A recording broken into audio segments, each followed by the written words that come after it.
તો ઈરાને પાકિસ્તાન સાથે વાતચીતનો ઇનકાર કર્યો। સીઝફાયર અંગે વાતચીત કરવાનો ઈરાને કર્યો ઇનકાર। યુદ્ધ રોકવા માટે અમેરિકાની શરતો ઈરાને ફગાવી દીધી। ઈરાને મધ્યસ્થોની સત્તાવાર જાણકારી માંગી। તુર્કી, ઇજિપ્ત અને ઇસ્તંબુલમાં થઈ શકે છે વાતચીત। કતરે મધ્યસ્થતા કરવાનો કર્યો ઇનકાર। યુદ્ધ રોકવા મધ્યસ્થતા કરવાનો કતરે ઇનકાર કર્યો। ઈરાનને પાકિસ્તાનના આર્મી ચીફ મુનીર પર ભરોસો નથી। પાકિસ્તાનમાં ચર્ચાઓ પર ઈરાની પ્રતિનિધિઓને જોખમ।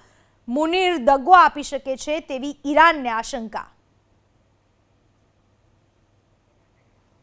પાકિસ્તાનને મધ્યસ્થી કરવાની વાત કરી, પણ ઈરાનનું સ્પષ્ટ કહેવું છે કે પાકિસ્તાન પર કોઈ જ ભરોસો નહીં અને પાકિસ્તાન સાથે કોઈ જ વાતચીત કરવી નથી। આ બાબતે ઈરાન મક્કમ દેખાઈ રહ્યું છે।